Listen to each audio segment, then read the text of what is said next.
My name is Adena. My mother was Sara Blaustein. On May 29, 2001, she and her husband and some other passengers went to Jerusalem for the day. On the main highway road from Efrat to Jerusalem, a car full of terrorists disguising themselves as Israelis, using an Israeli car, opened fire on their car as they drove past them. They fired many, many bullets into the car. My mother was shot twice in the back of her head and was immediately killed. Another passenger in her car, a 19-year-old girl who was in the midst of her national service to our country, was also killed.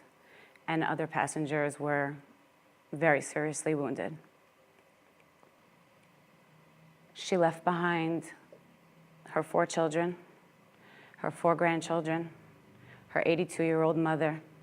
My mother was a real red, white, and blue American. She was proud of her Brooklyn upbringing and heritage. She had a very strong Brooklyn accent that made people laugh when she spoke in Hebrew, and that let them know right away where she was from and who she was. She believed in the partnership between America and Israel, and the support and the backup that Americans feel everywhere they go around the world, but especially in Israel, and their friend, and their ally.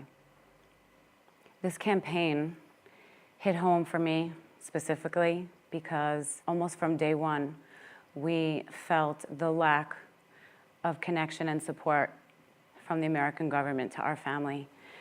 During the week of mourning, no American official contacted us or visited us or sent any form of communication of support or encouragement that they would apprehend, investigate, something to bring justice to the terror attack that murdered my mother, an American citizen. We are Americans no matter where we live. We're proud Americans no matter where we live. The acts of terror that we live through and that we've been suffering from are no less acts of terror because they happen in Israel. It's the same as anywhere else. And we are proud of the American government for their actions around the world. We see how they condemn and go after the terrorism around the world, especially against their citizens, but not here, not in Israel. And it's disappointing, and it's not okay.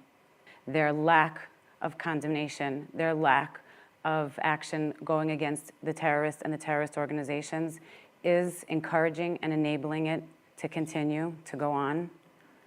We, the families of this organization, American Victims of Palestinian Terrorism, demand justice from the American government. We demand that they recognize and act against the acts of terror in Israel the same as they do everywhere around the world.